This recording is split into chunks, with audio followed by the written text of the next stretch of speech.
colorful wristbands like the ones I have in my hands were given out to students who took part of the pledge.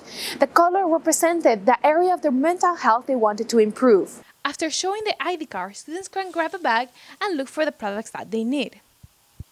But in order to meet all the needs of students that come, Feed My Sheep has some regulations. A severe storm caused miles of damage in Hamilton County and the surrounding areas. Behind me you can see the Healthy Wellness Center here at Southern Adventist University. In front of it, a huge tree was knocked down. Petitioning to stay due to academic hardship or difficulty to return home, these students were allowed to stay here in Southern Village. But life is a bit different from before. Ray and Moreno were not informed of the decision until the following day, when they spoke with Young through a phone call. Behind me is Hackman Hall, the School of Religion where Whittington had most of his classes. His professor said he eventually wanted to transfer into social work and get a job as a Christian counselor. Another popular pastime for those left behind is bag riding. Almost half of the 40 students I surveyed say they do this on a regular basis. I am standing in front of the Healthy Wellness Center again. It has been more than a week since that tornado hit. The tree that had fallen down just here has already been removed. A step forward finished this Saturday, but students will be continuing their pledge until November 29. If any individual is struggling to keep up with their classes, they're recommended to speak with their class instructor or their advisor. For SAU News, I am Paola Mora reporting.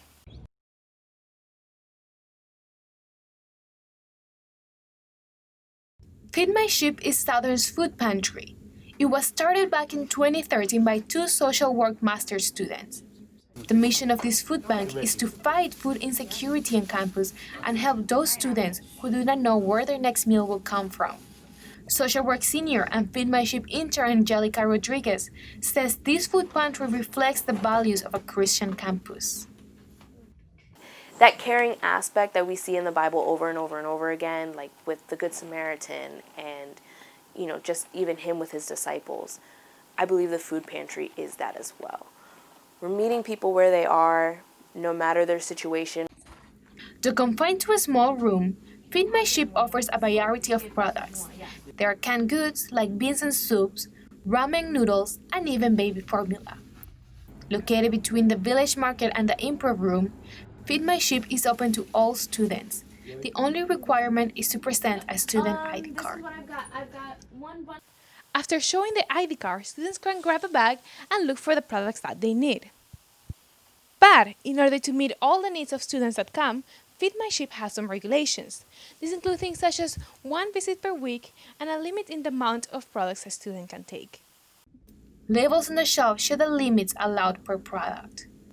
International Development Studies senior Tiago Ferreira has been coming to Feed My Sheep since last year. He says the pantry has helped him become more independent. Having this around, it's made me a lot more independent because it's given me a little wiggle room with my finances. It's like, okay, so I don't have to starve today. I can eat. I don't have to take out all the money from my wallet right now. There's some place that cares about me that will take care of me. Feed My Sheep relies mostly on donation. Donation drop-off bins are located in the Student Center and the School of Social Work. For SAU News, I am Paola Mora reporting.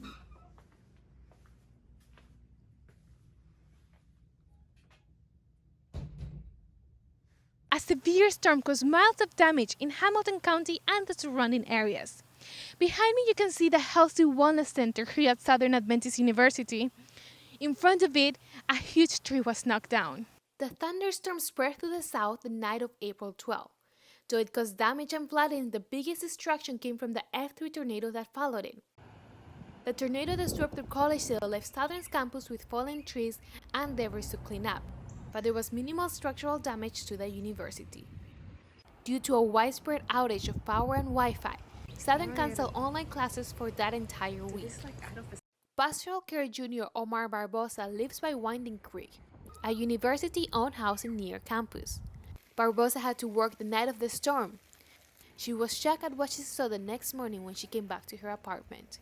It looked like a war zone. It looked like a bomb had exploded and the trees were all shattered and on the floor, branches all over the places. A tree fell on the car of Barbosa's sister-in-law. Insurance told her that the car was not repairable. Film production junior Bryant Oy also saw the damage of the tornado firsthand. Oy lives in East Brainerd, just 10 minutes away from Southern. In his area, buildings were destroyed, power lines were cut, and there was flooding on the streets. However, Oy says that what scared him the most was not knowing what was coming next. There's a bunch of panic about this whole pandemic thing, and then on top of that, we just got hit by a natural disaster, so there's even more changes happening. Oy's house did not get their power back until last Sunday night, which he says has put him behind some classes. I am standing in front of the Healthy Wellness Center again. It has been more than a week since that tornado hit. The tree that had fallen down just here has already been removed. Similar improvements have been made around the area as roads are cleaned up, power is restored, and debris is picked up. However, with businesses damaged and houses destroyed, full recovery has not yet taken place. For SAU News, I am Paola Mora reporting.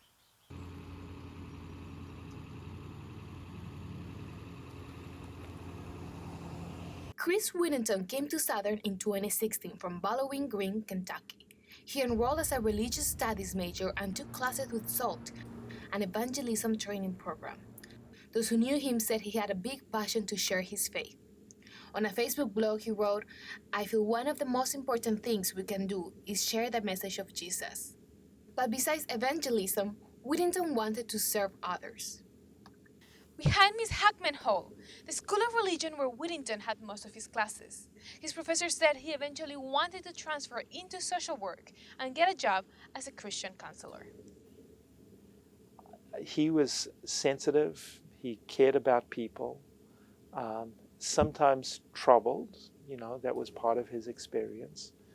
But I think overall, he just had a very genuine heart.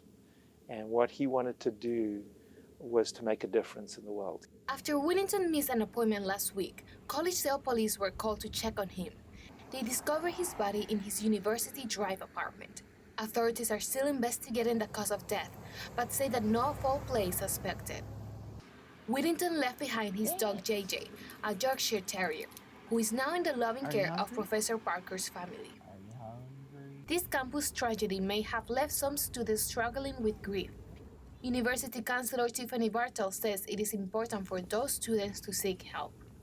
I think it's really helpful to seek out services to make sure that you're processing in a healthy way and moving through and not getting stuck. Counseling Services is located in the 3rd floor of Linwood Hall. For SAU News, I'm Paola Mora reporting.